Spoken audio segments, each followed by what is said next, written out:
Hello my dear lovely students, आप सभी का स्वागत है आपके अपने यूट्यूब चैनल पीपीआई ट्यूटोरियल में। वेलकम टू पीपीआई ट्यूटोरियल और मैं विकास कुमार आप सभी का स्वागत करता हूं। और आज की इस वीडियो में हम लोग महत्वपूर्ण सवाल करने जा रहे हैं केमिस्ट्री क्वेश्चंस, यानी 2009 का पार्ट 1 वीडियो है ये, पैरामेडिकल, बिहार पैरामेडिकल का प्रीवियस ईयर्स।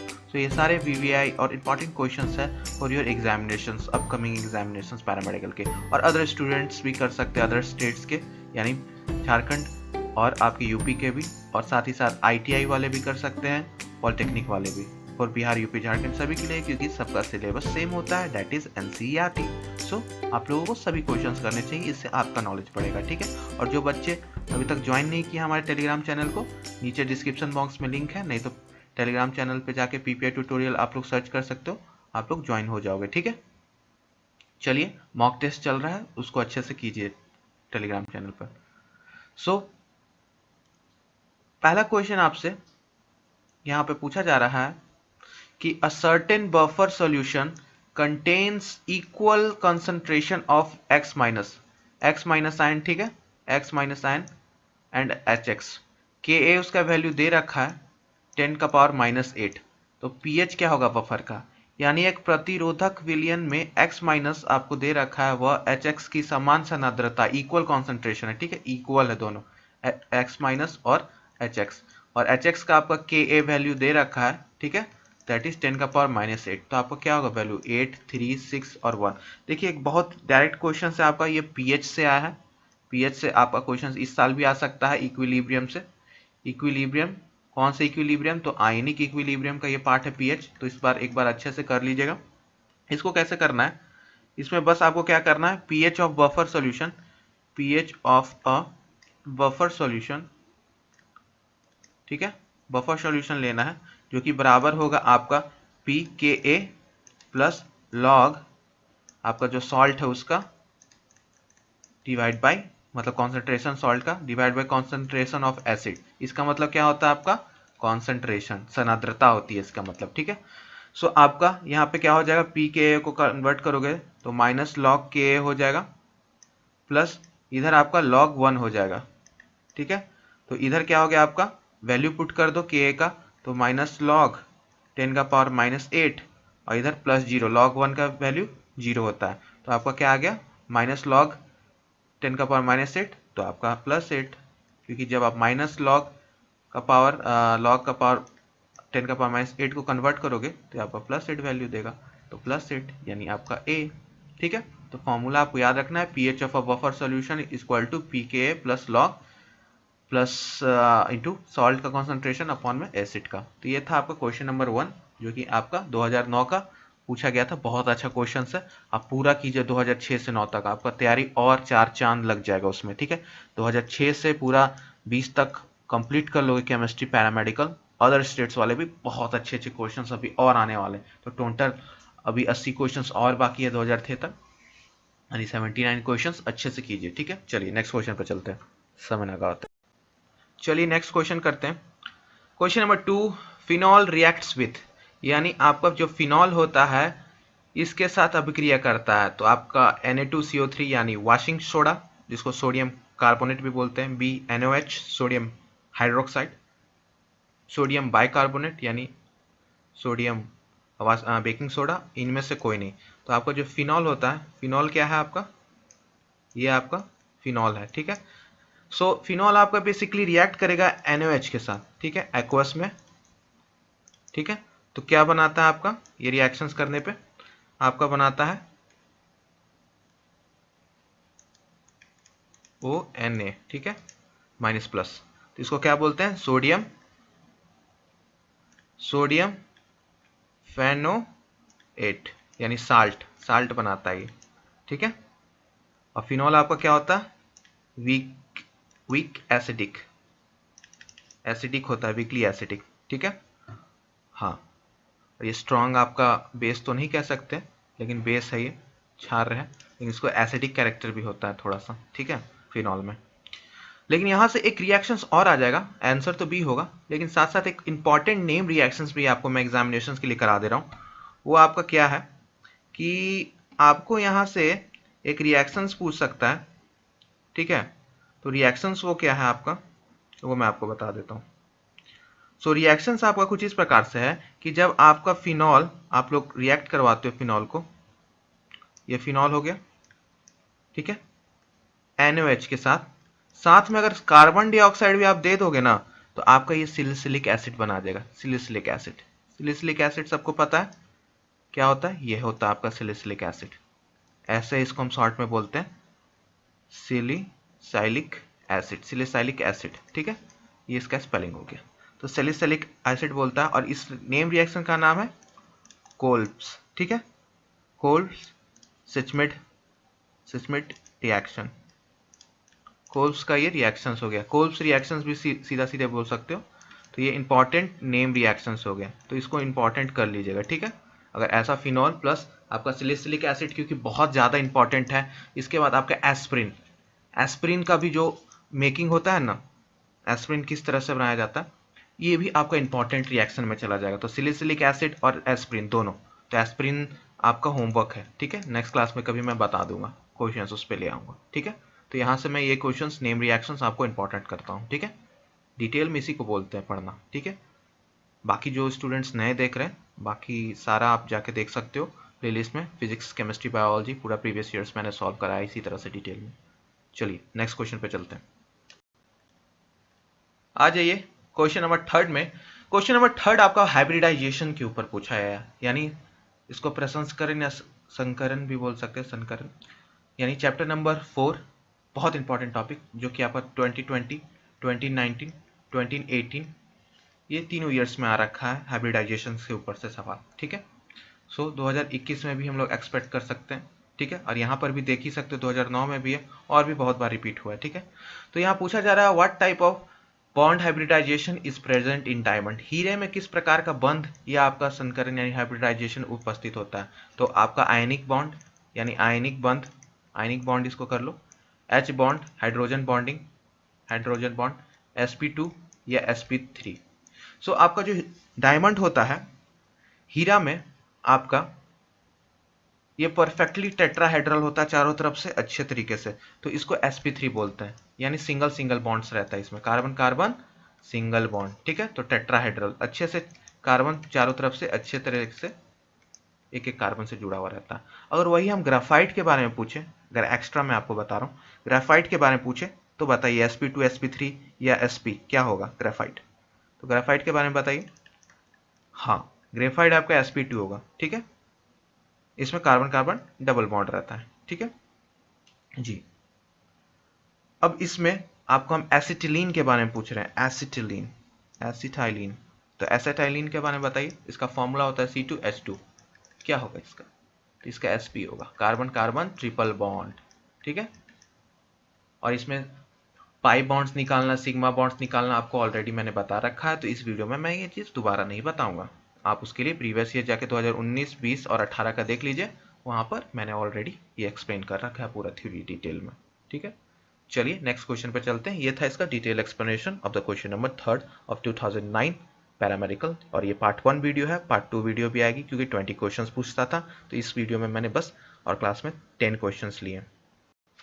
सो आइए, बहुत इंपॉर्टेंट क्वेश्चंस एमओटी का, यानी मॉलिक्यूलर ऑर्बिटल थ्योरी को मैं आपको आज इतने अच्छे से ट्रिक से समझाऊंगा ना कि आपको एमओटी करने का जरूरत ही नहीं है। मॉलिक्यूलर ऑर्बिटल थ्योरी पूरा इलेक्ट्रॉनिक विन्यास कीजिए, फिर उसके बाद उसको उसके ऑर्बिट्स में भरिए, उतना आपको कुछ नहीं करना। तो यहाँ पूछ रहा है क्वेश्चन, पहले ये देख लेते हैं, which of the following is the most diamagnetic, यानी निम्नलिखित में से कौन सा सर्वाधिक आपका प्रतिचुंबकीय। एक होता है अनुचुंबकीय पैरामैग्नेटिक, और एक होता है आपका प्रतिचुंबकीय यानी डायमैग्नेटिक, यानी Zn2+, Al3+, Pb2+ और Cu2+। तो इसमें आपको बताना है, लेकिन उससे पहले मैं आपको ये एमओटी मॉलिक्यूलर ऑर्बिटल थ्योरी का एक ट्रिक बता देता हूँ, ठीक है, जो कि ट्रिक आपको बहुत आसान होगा हमेशा, ठीक है।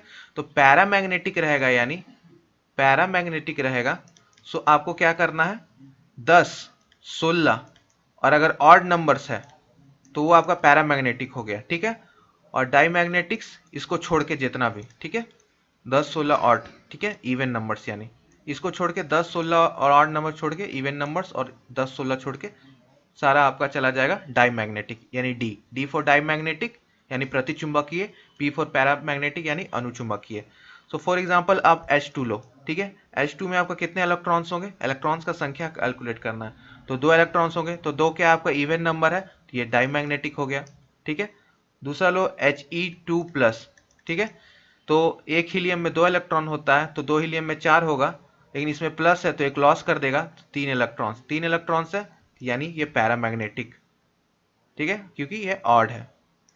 नेक्स्ट चलते हैं, नेक्स्ट थोड़ा सा बड़ा करते हैं। O2, O2 क्या है आपका, एक O में 8 होता है, तो 2 में 2 इंटू 8 यानी 16, 16 क्या है आपका यहाँ पे पैरामैग्नेटिक, तो P पैरामैग्नेटिक, ठीक है। 16 के लिए ये इवन है, लेकिन आपका 16 क्यों पैरामैग्नेटिक डालना है, और नियॉन भी आपका पैरामैग्नेटिक होगा 10 इलेक्ट्रॉन, ठीक है। ये बस 2 कंडीशन यहाँ पे 10 और 16 के लिए है, बाकी सारे ऑड नंबर्स वाले आपके चले जाएंगे पैरामैग्नेटिक में।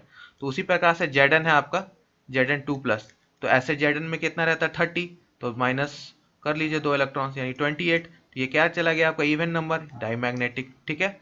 फिर Al3 plus, Al3 plus, Al3 plus में कितना होता है 13 इलेक्ट्रॉन्स, 3 लॉस हो गया यानी दान दे दिया डोनेट, तो कितना 10 बचा, तो ये क्या हो जाएगा आपका 10 आपका पैरामैग्नेटिक, ठीक है। तो Al3 प्लस पैरामैग्नेटिक हो जाएगा क्योंकि 10 का पैरामैग्नेटिक होता है। अब Pb2 प्लस 82 होता है इसमें इलेक्ट्रॉन्स, ठीक है, तो -2 कर लीजिए यानी 80, ठीक है। सो 80 आपका क्या हो जाएगा, आपका 80 हो जाएगा क्या, यस डाईमैग्नेटिक। फिर आपका Cu2 प्लस, Cu2 प्लस में कितना होता है 29 इलेक्ट्रॉन्स, तो 29 माइनस 2 कितना हो गया 20 आपका 7, तो ये आपका ऑड है, तो ये क्या हो जाएगा आपका पैरामैग्नेटिक। तो आपका यहाँ पर Zn2 प्लस क्या आया डाईमैग्नेटिक, Al3 प्लस क्या आपका पैरामैग्नेटिक, Pb2 प्लस क्या आपका डाईमैग्नेटिक, और Cu2 प्लस क्या आया आपका पैरामैग्नेटिक। तो आपको डाईमैग्नेटिक बताना है, तो इसमें आपका Zn2 प्लस और Pb2 प्लस दोनों में सबसे ज्यादा डाईमैग्नेटिक के लिए क्या होगा, जिसमें अनपेयर्ड इलेक्ट्रॉन्स आपका नहीं रहे, तो अब इस कंडीशन में आपका सही उत्तर होना चाहिए Pb2 प्लस, ठीक है। तो सही Pb2 प्लस हो जाएगा, क्योंकि डाईमैग्नेटिक में आपका नो अनपेयर्ड इलेक्ट्रॉन्स होना चाहिए, ठीक है, क्योंकि इसमें आपका अभी भी है अनपेयर्ड, ठीक है। सो सी आपका करेक्ट ऑप्शन हो जाएगा Pb2 प्लस। तो इस तरीके से आपको ट्रिक से बनाना है, तो देखिए कितना भारी चीज था, अगर आपको करना रहता तो मैंने ट्रिक से इसको कितने अच्छे से बता दिया। तो ये ट्रिक आप एमओटी के लिए याद कर लीजिए, 10, 16 और ऑड नंबर्स पैरामैग्नेटिक, और उसको छोड़ के जितने नंबर्स इवेंट्स आपके वो चले जाएंगे डाईमैग्नेटिक में, ठीक है। चलिए नेक्स्ट क्वेश्चन पे चलते हैं। आई होप आपको ये ट्रिक अच्छा लगा होगा। तो इसी तरह से हम लोग साइंस को आपको अगले साल भी आपके जूनियर्स के लिए और अच्छा करेंगे, तो आप लोग ज़रूर रेकमेंड कीजिएगा, जो भी बच्चे बिहार पैरामेडिकल पॉलिटेक्निक या आईटीआई के कर रहे हैं, हम लोग तीनों आपका कोर्स के लिए पैरामेडिकल पॉलिटेक्निक आईटीआई के लिए साइंस बहुत ईजी करने वाले हैं, तो ज़रूर रेकमेंड कीजिएगा, क्योंकि वी बिलीव इन क्वालिटी आपको यहाँ पे ज़रूर मिलेगी, और ट्रस्ट, ये दोनों पीपीआई का दोनों स्तंभ है, ठीक है। चलिए नेक्स्ट क्वेश्चन पे चलते हैं। आइए अब क्वेश्चन नंबर 5 देख लेते हैं। क्वेश्चन नंबर 5 में आपसे क्या पूछ रहा है, यहाँ आपसे पूछ रहा है कि फाइंड P का oxidation number in H3P2O7 minus में, ठीक है। तो ऑक्सीजीकरण संख्या आपका फॉस्फोरस का यहाँ पे फाइंड आउट करना है, तो +6 +7 +5 -6 क्या होगा। सो ऑक्सीजीकरण संख्या निकालने के लिए जस्ट आपको क्या करना, फॉर्मूला लिख लीजिए पहले, ये फॉर्मूला हो गया। तो H का हम लोग को पता है क्या होता है +1, ऑक्सीजन का क्या रहता है आपका -2, ठीक है, ये तो हमें पता है, ज्ञात क्या करना हमें फॉस्फोरस का, इसको x मान लेते हैं, ठीक है। तो अब यहाँ हम लोग कैलकुलेट करते हैं, तो 3 1 वैल्यू पुट कर दिए, इसका 3 बार है इसलिए 3 से मल्टीप्लाई, प्लस 2 बार फॉस्फोरस तो 2 और x ले लिए इसका मान, प्लस आपका 7 बार ऑक्सीजन है, और ऑक्सीजन का कितना होता है -2, बराबर क्या हो जाएगा, पावर क्या है उसका मतलब चार्ज क्या है इसका, तो माइनस है, तो -1 इधर हो गया, ठीक है। तो 3 + 2x -14 बराबर -1, ठीक है, जो कि आपका बराबर हो जाएगा 2x -11 -1, ठीक है। अब इस -11 को उधर ले जाते हैं राइट हैंड साइड में, तो क्या हो जाएगा +11 -1, यानी आपका क्या हो गया 2x = 10, और x बराबर इधर 2 ले जाइए, 10/2 यानी आपका 5 कटने के बाद, तो +5, यानी C option is your correct option, ठीक है। तो ऑक्सीजीकरण अवस्था आपका इस तरह से निकालना है, ठीक है। जैसे फॉर एग्जांपल एक और लेते हैं हम लोग H2SO4 का, तो इसमें एस का निकालना आपको। सेम वही प्रोसीजर 2 इंटू 1, क्योंकि एच का +1 लेते हैं।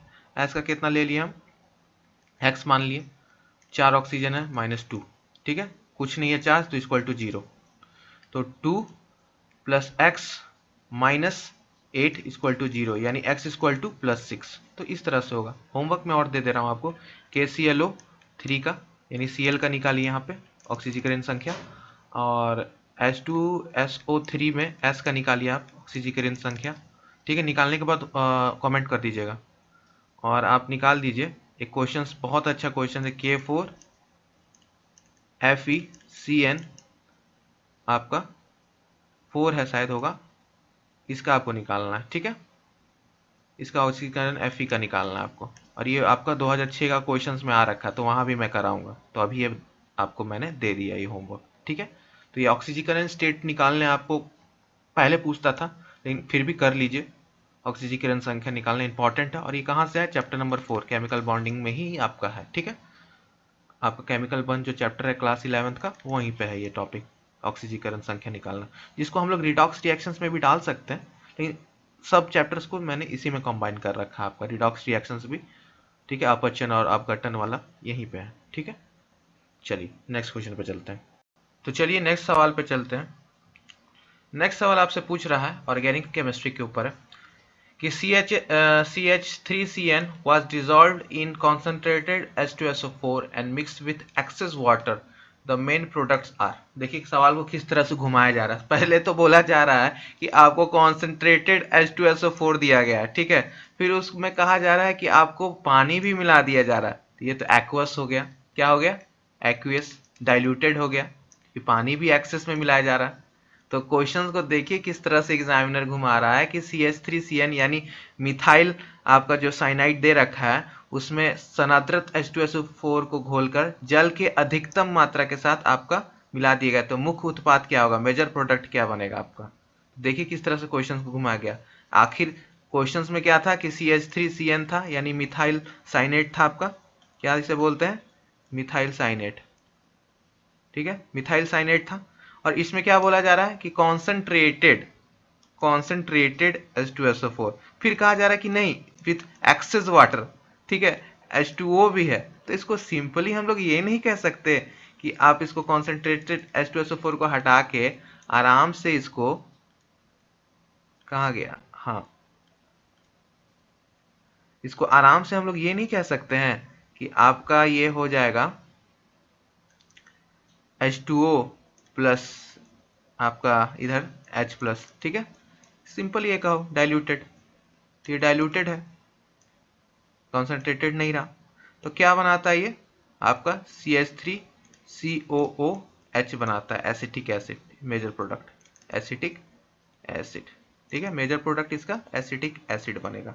तो मिथाइल साइनेट को हाइड्रोलिसिस करने पर, इसको प्रोसेस को क्या बोलते हैं, हाइड्रोलिसिस, जलीय अपघटन, हाइड्रोलिसिस, ठीक है, यस। सो साइनाइड्स को हम लोग करते हैं तो आपको क्या देता है, ये चीज मिलेगा आपको, ठीक है। इसको दूसरा नाम हम क्या बोल सकते हैं, असीटो नाइट्राइल, क्योंकि ये नाइट्राइल ग्रुप है CN, तो असीटो नाइट्राइल भी इसको हम लोग बोल सकते हैं, ठीक है, हाँ। प्लस साथ में क्या देगा आपका बाई प्रोडक्ट, NH3 भी देगा आपको, अमोनिया भी देगा, ये भी लिख लेना, बाई प्रोडक्ट लेस अमाउंट में, ठीक। तो ये आपका रिएक्शन हो गया। समझे बात को किस तरह से एग्जामिनर घुमाएगा। और आप कंफ्यूज हो जाओगे, कॉन्सेंट्रेटेड H2SO4 के साथ तो मैंने नहीं पढ़ा है, मैंने तो हमेशा डाइल्यूटेड H2SO4 के साथ जब एसीटोनाइट्राइल को कराऊंगा रिएक्शन तब एसिटिक एसिड अमोनिया बनेगा। लेकिन यहाँ सवाल में तो देखिए ना, एक्सेस वाटर डाल दिया है। तो इस तरीके से आपको ये क्वेश्चंस को घुमाया जाता है, और इसी तरह से आपको घुमाया भी जाएगा आगे। तो आपको क्वेश्चंस को 2 बार कम से कम पढ़ना है 2021 वाला एग्जाम्स में, ठीक है। और साइंस की बेहतरीन तैयारी कीजिए PPI से। PPI को आप लोग सब पे नाज हो, ऐसा रिजल्ट ला के आप हमें दीजिए, ठीक है। आप ही की सफलता हमारी पहचान बनेगी, ठीक है। चलिए क्वेश्चन नंबर 7 पे चलते हैं। चलिए तो क्वेश्चन नंबर 7 कर लेते हैं, ठीक है। क्वेश्चन नंबर 7 पूछ रहा है द सिलेंड्रिकल शेप ऑफ एसाइटिलीन, क्या उसको बोलते हैं, एसाइटिलीन। एसाइटिलीन का आपका किसके वजह से होता है, आकृति का कारण। तो इसमें सिग्मा और पाई बॉन्ड्स यानी हाइब्रिडाइजेशन, चैप्टर नंबर 4 हाइब्रिडाइजेशन प्रसंस्करण, क्लास 11th वहाँ का यह टॉपिक है, और मैं कहता हूँ कि इस पे आता ही आता क्वेश्चन है। तो C H triple bond H, ठीक है। तो सी ट्रिपल बॉन्ड सी में आपका ये एक पाई, नीचे एक पाई, ठीक है, कलर चेंज कर रहा हूँ, बीच में एक सिग्मा, ये आपका एक सिग्मा, और ये बॉन्ड आपका एक सिग्मा, ठीक है। तो सिंगल सिंगल कार्बन बॉन्ड में एक सिग्मा रहता है, डबल बॉन्ड में एक सिग्मा एक पाई, और ट्रिपल बॉन्ड में एक सिग्मा और दो पाई, ठीक है। और ये जो आपका सी और एच के बीच में है, ये आपको एक सिग्मा को लेना है, ठीक है। तो आप टोटल काउंट कीजिए तो कितना हो गया आपका 2 पाई प्लस 3 सिग्मा। कैलकुलेट कीजिए कहाँ है आपका 2 पाई एंड 3 सिग्मा, जल्दी बताइए, देख लीजिए 2 पाई कहाँ है। देखिए यहाँ 2 पाई दिख रहा है, एक सिग्मा दिख रहा है, ये तो गलत हो गया। 3 पाई ये भी गलत हो गया, 3 सिग्मा ये करेक्ट है, और 2 सिग्मा 1 पाई ये भी गलत है। तो ए ऑप्शन आपका करेक्ट हो गया, ठीक है। ऑप्शन नंबर ए आपका सही होगा, ठीक है। क्योंकि आपका यहाँ पर शेप के बारे में पूछा ना, तो सही आपको देखना है। ये तो आपका निकला ना 2 पाई और 3 सिग्मा, ठीक है, एक बीच में दो साइड साइड में, तो एक सिग्मा तो हो ही नहीं सकता, ये तो गलत हो गया। 2 पाई है ये करेक्ट है, बीसी तो होगा ही नहीं, बीसी तो होगा ही नहीं। तो बचा क्या है ए और डी, ए और डी में आपको चूज करना है। तो कम से कम 3 पाई वाला तो इसमें सही दे रखा है ना, इसमें तो इन्फॉर्मेशन गलत है, 2 पाई होना चाहिए, सॉरी 3 पाई सिग्मा और 2 पाई होना चाहिए। तो यहाँ पर आपका ए ही मुझे सही लग रहा है, ठीक है, हाँ, ठीक है। सो आपको ए पे जाना होगा, क्योंकि इनकम्प्लीट दे रखा है इसमें डिटेल्स, ठीक है, इनकम्प्लीट डिटेल्स दे रखा है। 3 सिग्मा तो होगा ही, और 2 पाई तो रहेगा ही टोटल, ठीक है, हाँ। तो ए पे जाइए आप, सही उत्तर ए होगा, डी नहीं हो सकता क्योंकि पूरा जानकारी नहीं है। होगा तो 3 सिग्मा 2 पाई, नहीं तो सिर्फ सिग्मा ही काउंट कीजिए, पाई मत दीजिए, ओके। हाँ, सो नेक्स्ट क्वेश्चन पे चलते हैं अब। क्वेश्चन नंबर 8 आपसे पूछा 2 ग्राम आपका ऑक्सीजन का आपका वॉल्यूम बताना है एसटीपी पे, यानी स्टैंडर्ड टेम्परेचर एंड प्रेशर पे इन लीटर्स, यानी 2 ग्राम O2 का आयतन आपको एसटीपी पर होगा लगभग 11.2 लीटर, 1.4 लीटर, 22.4 लीटर या 14.2 लीटर। तो सबसे पहले एसटीपी और आरटीपी क्या होता है, एसटीपी, ठीक है। चलिए रेड रेड करोगे, रेड रेड का हम पहले ही बता रखे हैं, रेड क्यों लेते हैं हम लोग, सबसे लैम्डा इसका ज़्यादा होता है इस वजह से, और फ्रीक्वेंसी कम। सो एसटीपी यानी standard temperature and pressure, standard हम लोग लेते हैं टेम्परेचर और प्रेशर। और आरटीपी क्या होता है आपका, रूम टेम्परेचर एंड प्रेशर, ठीक है, रूम टेम्परेचर एंड प्रेशर, ठीक है। सो एसटीपी पे हम लोग क्या लेते हैं, सब चीज को, स्टैंडर्ड टेम्परेचर और प्रेशर को। टेम्परेचर कितना लेते हैं हम लोग एसटीपी पे, 0 डिग्री सेल्सियस यानी 273 केल्विन। प्रेशर कितना लेते हैं 1 atm। रूम टेम्परेचर कितना लेते हैं, टेम्परेचर कितना होता है रूम टेम्परेचर, औसतन रूम टेम्परेचर कितना होता है 25 डिग्री सेल्सियस होता है, ठीक है, दिमाग में घुसा लीजिए, यानी 298 केल्विन, ठीक। इसका भी हम लोग 1 atm लेते हैं। सो आपका एसटीपी पे पूछा है, तो एसटीपी पे आपका वॉल्यूम कितना रहता है आपका 22.4 लीटर। किसी भी गैस का एसटीपी पे स्टैंडर्ड टेम्परेचर प्रेशर पे एक मोल गैस का, एक मोल गैस की कीमत तुम का जानो रमेश बाबू, ठीक है। तो उसका होता है 22/22.4, तो एक मोल गैस की कीमत कितनी हो गई 22.4 लीटर्स, ठीक है। और यहाँ पर आपका एक मोल गैस की कीमत रूम टेम्परेचर पे तुम का जानो रमेश बाबू, तो इसका होगा 24 लीटर्स, ठीक है। तो दोनों मोल गैस का आपका अलग अलग टेम्परेचर और प्रेशर पे, स्टैंडर्ड और रूम पे आपका कीमत बदल जाता है, यानी लीटर्स बदल जाता है। तो एसटीपी पे 22.4। अब इसी पे आपका पूछा है कि अगर हम यहाँ पे 2 ग्राम लिए हैं, तो सबसे पहले आपको 1 मोल में कितना रहेगा ऑक्सीजन, तो 1 मोल ऑक्सीजन की कीमत क्या होती है, जल्दी बता दीजिए रमेश बाबू। कोई है क्या यहाँ रमेश बाबू? तो जल्दी बता दीजिए। 1 मोल आपका बराबर ऑक्सीजन का कितना हो जाएगा, 18 ग्राम होता है। ठीक है, तो आपका 2 ग्राम का पूछ रहा है, तो 2 ग्राम में क्या हो जाएगा आपका 2/18 मोल। अब बस इसको मल्टीप्लाई कर दीजिए आप एसटीपी से, यानी 22.4 से। ठीक है, तो ये आपको करने के बाद कितना आ रहा है बताइए, जल्दी बता दीजिए, जल्दी जल्दी बता दीजिए क्या है आंसर आया। ये तो यानी आपका 9 से हो जाएगा ना, ये 9 बचे कट गया, तो आपको क्या लेना होगा, 9 से डिवाइड करना होगा। तो आपका कितना आ रहा है जल्दी बताइए। यस, आपका लगभग लगभग 2.4 आ रहा होगा, 2.4।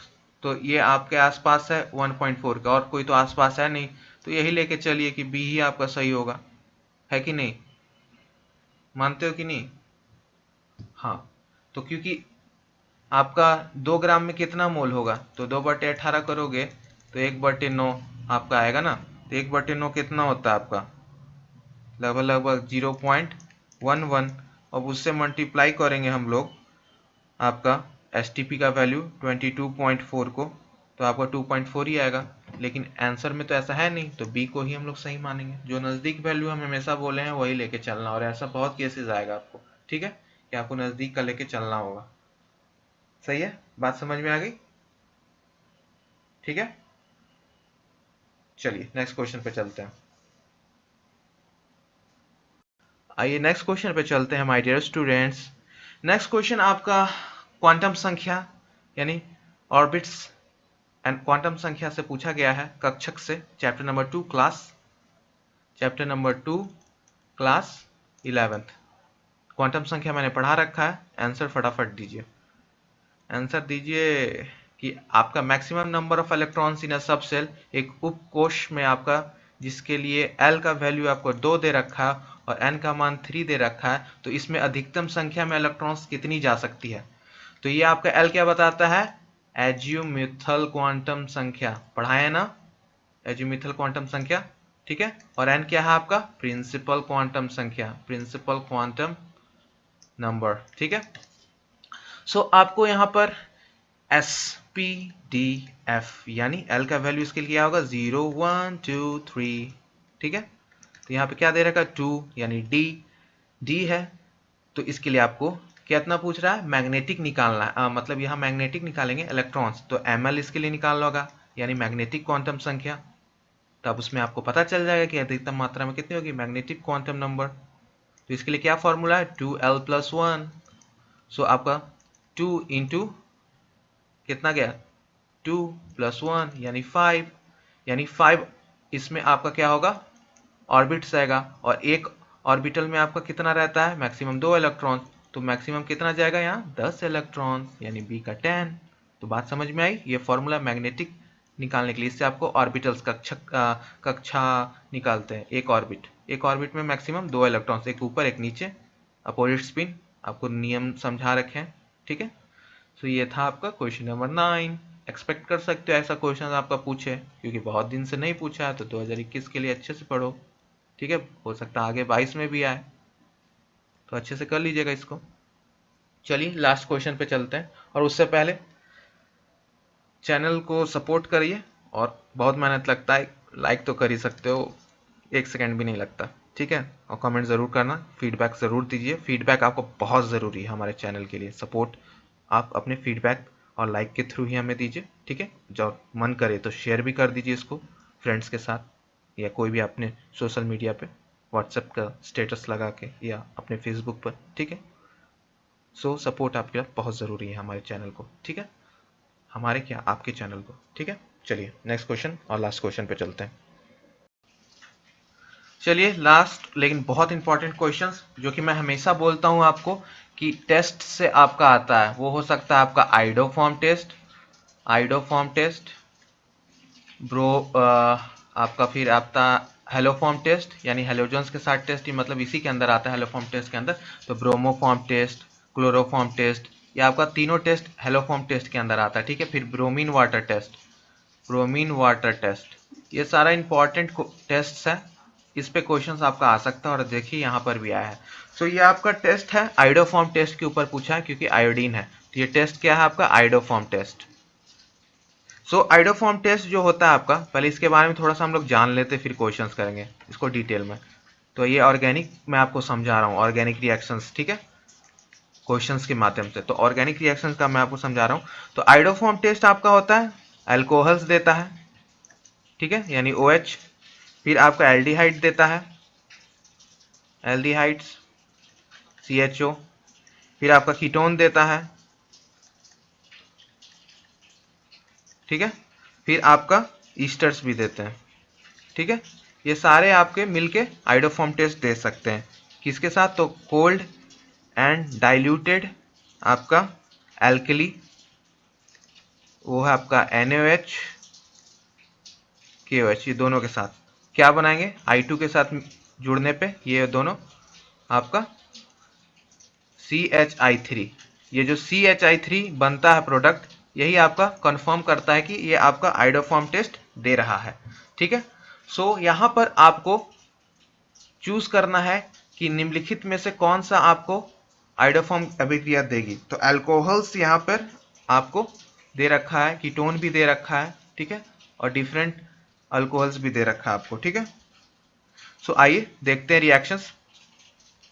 सो आपको सबसे पहले ये जान लीजिए कि आपका जो CH3 CH2OH यानी पहला वाला है ना, ये हर तरह का टेस्ट आपको दे सकता है, ठीक है, ब्रोमो, क्लोरो और आपका आइडो तीनों। तो ये आपका सही उत्तर होगा। अब क्यों होगा ये देख लेते हैं। तो इसके साथ NaOH हम लोग मिलाएंगे प्लस I2 और गर्म करेंगे तो ये बनाएगा CHI3, ठीक है। ये तो हो गया सिंपल रिएक्शन, एक लाइन में लिख दिया। अब इसको डिटेल में करके देख लेते हैं कैसे होता है स्टेप बाय स्टेप। तो पहला स्टेप आपका CH3 CH2OH, ठीक है, इसका ऑक्सीडेशन कराएंगे, ठीक है, ऑक्सीडेशन। तो क्या बनेगा ये CH3 आपका, फिर इधर C, ये जो H है इसको एक जगह OH लग जाएगा, एक जगह इधर H लग जाएगा, पहले से OH तो यहाँ था ही, ठीक है। तो ये आपका अनस्टेबल है, क्यों, क्योंकि एक ही कार्बन पे दो OH लगा हुआ है, तो ये अनस्टेबल। तो क्या होगा, इधर से आपका एक वाटर निकल जाएगा, ठीक है। तो वाटर निकलेगा, माइनस हो जाएगा H2O, तो क्या बचा आपका CH3 C double bond OH, यानी आपका ये एल्डिहाइड में बदल गया, एसिटल्डिहाइड, ठीक है। तो ये एसिटल्डिहाइड ही होता है जो आपका यानी CH3 C double bond OH, जो कि आपका क्लोरो, ब्रोमो और आपको आइडो तीनों फॉर्म टेस्ट देता है, ठीक है। तो इसमें अब हम लोग 3 मोल ऑफ I2 मिलाएंगे तो क्या देगा, आइडोनेशन हो जाएगा इसका, आइडोनेशन। तो ये क्या देगा आपका CI3COH, ठीक है, प्लस 3HI, ये आपका दिया, ठीक है। ये सेकंड स्टेप है आपका। अब थर्ड स्टेप कैसे होगा, तो थर्ड स्टेप में जो आपका CHI3CHO है, इसको मैं यहाँ ऊपर लिख रहा हूँ। तो थर्ड स्टेप आपका CI3 जो है COH के साथ, ये आपका प्लस NaOH के साथ ट्रीट करेगा, जो कि हाइड्रोलिसिस होगा आपको यहाँ पे, जो कि आपका CHI3 लास्ट में दे देगा। तो ये आपका आइडो फॉर्म हो गया, और बाई प्रोडक्ट में आपका क्या बनेगा, HC double bond ONA plus. तो ये बाई प्रोडक्ट मत ध्यान दीजिए, यहाँ तक बस ध्यान दीजिए, ठीक है। 3 स्टेप का रिएक्शन होता है ये आइडो फॉर्म। तो ऑर्गेनिक रिएक्शन ये है, डायरेक्ट करोगे तो बस इतना याद रखो कि आपका जो ये इथेनॉल होता है वो एसिटल्डिहाइड में बदलता है, तब जाके आइडो, ब्रोमो और आपका क्लोरो फॉर्म तीनों टेस्ट देता है। तो तीनों टेस्ट अच्छे से कर लीजिएगा। मैंने आइडो समझा लिया, सेम आपका थोड़ा सा चेंजेस करके आइडो फॉर्म के साथ साथ क्लोरो और ब्रोमो तीनों टेस्ट हो जाएगा। और ब्रोमीन वाटर टेस्ट तो आपको पता ही है, double bond, unsaturation, triple bond बताता है, ठीक है, कलरलेस हो जाता है ब्रोमीन वाटर। तो ये था आपका पूरा डिटेल में organic chapter number 2, chapter number 4। बहुत अच्छा अच्छा क्वेश्चंस पूछा है। तो आपको मैं यही रिकमेंड करूंगा कि 2006 से 9 तक भी अच्छे से कर लीजिए, अगर आपने 2010 से 20 तक पूरा कर रखा है पैरामेडिकल एंड पैरामेडिकल डेंटल, तो ठीक है। तो इसी तरह सपोर्ट करते रहिए। आप जानते हो बहुत हार्ड वर्क लगता है, तो थोड़ा शेयर ज़रूर कर देना, ठीक है, बहुत मेहनत लगता है। और आप जानते हो यहाँ पर PPI का मतलब क्या होता है, क्वालिटी। आपको क्वालिटी एजुकेशन यहाँ पे मिलती है, ठीक है। Okay, PPI stand for quality. So इसी तरह के लेक्चर्स पाने के लिए पैरामेडिकल, पॉलिटेक्निक और आईटीआई से संबंधित पीपीआई को सब्सक्राइब कर लीजिए for Bihar, UP and Jharkhand. And bye bye, और इस चैनल का प्यार तुम भूल नहीं जाना रे। Bye bye and keep studying.